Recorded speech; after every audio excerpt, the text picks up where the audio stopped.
Assalamualaikum warahmatullahi wabarakatuh.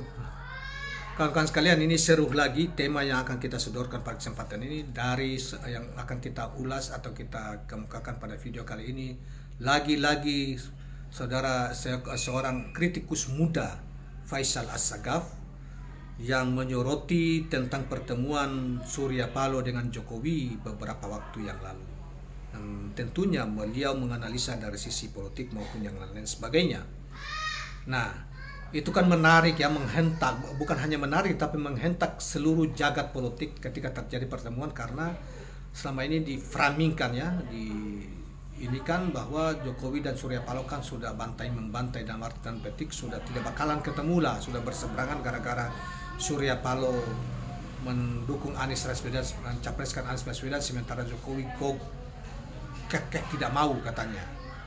Tapi saya tidak punya keyakinan seperti itu sejak akhir tahun lalu, bahwa mereka ini berkawan baik ya, bahwa kemudian terjadi dinamika yang tinggi di antara mereka dalam soal pilihan-pilihan itu.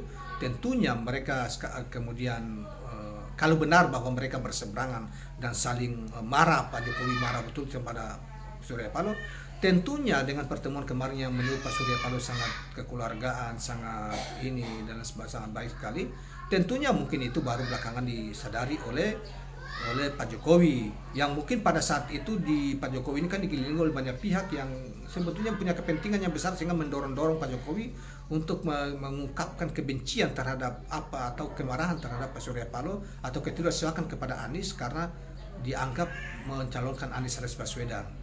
Baru nanti setelah dievaluasi mungkin bahwa ya kan banyak pihak itu bisa saja dari partai penguasa, pengusung utama atau dari mana untuk merocoki supaya bagaimana caranya supaya Pak Jokowi mengambil langkah-langkah yang tidak terpuji sekalipun untuk mendegradasi Nasdem dan capres koalisi Persatuan Anies Baswedan. Nah, mungkin kemudian setelah bahwa itu tidak baik dan sebenarnya tidak mau dilakukan oleh Pak Jokowi mengatakan bahwa ini tidak bagus cara berpolitik seperti itu, sehingga mulai kemudian situasi dicoba dicairkan. Dan itu di luar ekspektasi atau di luar harapan mereka yang tidak menginginkan kejadian itu, dan tentunya termasuk juga mereka yang berharap bahwa kondisi menghalangi atau berharap yang punya ekspektasi bahwa Pak Jokowi di tengah dan tidak ikut cawe-cawe, tidak ikut mengatur, mewarnai atau apalagi membuat capres pilpres akan datang itu penuh kecurangan. Itu mereka berharap bahwa ada pertemuan Pak Surya Paloh dengan Pak Jokowi seperti ini. Tapi bagi mereka yang menginginkan sebaliknya, bahwa Pak Jokowi harus miring ke pihak mereka, harus ikut cawe-cawe seperti PDIP yang mau, kemudian mungkin juga Gerindra juga mau seperti itu untuk dukung Prabowo atau Ganjar, tentu mereka tidak berharap pertemuan cairnya hubungan pribadi yang baik itu atau pertemuan produktif yang kemarin itu dilakukan antara Surya Paloh dan Jokowi. Karena itu ya, sementara Pak Jokowi pendukung Pak Surya Paloh dengan Pak Paloh pengen ada komunikasi supaya jangan ada hambatan-hambatan atau psikologis baik secara pribadi maupun yang lain-lain gitu. Nah, itulah kira-kira pengantar kita. Nah, dalam konteks itu saudara sekalian, relevan apa yang kita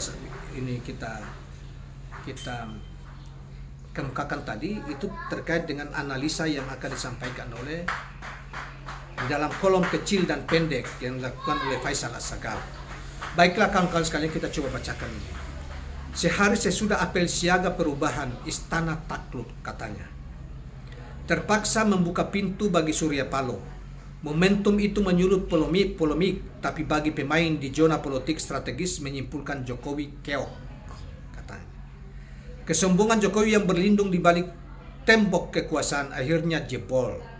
Konsolidasi Nasdem menggalang ratusan ribu kadernya di Jakarta menjadi pukulan telak. Paloh memainkan jurus politik yang cerdas, maksudnya Surya Paloh. Obrak-abrik istana sembari mengulurkan tangan. Pesan yang tersirat menegaskan pada Jokowi, berhenti menjegal Anies maju capres, katanya. Bukan hanya itu, pertemuan Paloh Jokowi memuluskan peluang bagi Anies menang di Pilpres 2024. Kalkulasi tersebut merujuk pada makin kuatnya arus dukungan rakyat melawan politik cawe-cawe Jokowi. Pertemuan kedua tokoh juga membuktikan bahwa pengaruh Jokowi kian merosot dan tidak percaya diri mengusung Prabowo dan Ganjar. Terlebih Gerindra dan PDIP semakin sengit, sikat menyikut berebut pengaruh di lingkaran istana, bikin Jokowi tambah pusing dan frustrasi. Nah itu kan tadi saya katakan tadi itu kan. Jadi itu ada ininya, padahal kita belum baca, tapi analisanya bersinggungan gitu. Sikap berbalik arah Jokowi memberi karpet merah pada Surya Paloh, jelas membuat Prabowo dan Megawati meradang. Maklum selama ini kedua tokoh terkesan agresif bermanuver mereduksi pengaruh Nasdem. Bahkan dalam beberapa kesempatan sejumlah elit PDIP melancarkan provokasi dan tekanan kepada Jokowi untuk mengusir para menteri Nasdem dari kabinet Jokowi saat ini. Tetapi Jokowi tak bernyali dan kini justru nekat berbalik merayu Nasdem. Perilaku politik lompat monyet yang dilakoni Jokowi jelas merugikan Prabowo, Ganjar, dan Megawati. Setidaknya gaya Surya Paloh berhasil memperluas pengaruh Anies di jantung kekuasaan negara.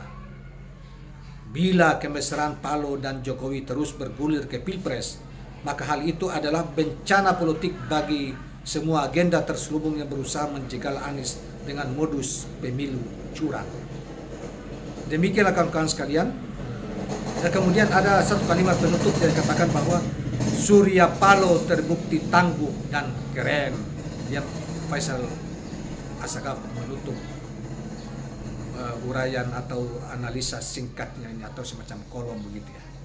Nah kawan-kawan sekalian, kalian sudah dengarkan semua dan saya kira pengantar awal tadi bersinggungan langsung dengan apa yang semakna dalam banyak hal sama analisanya, semakna dengan apa yang dikemukakan oleh Faisal Assegaf ini.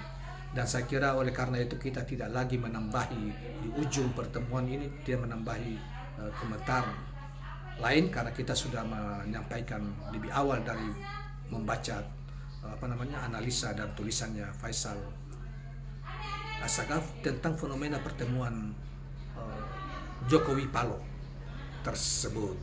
Demikianlah kawan-kawan kalian, jangan lupa subscribe, like, dan share channel ini. Assalamualaikum warahmatullahi wabarakatuh.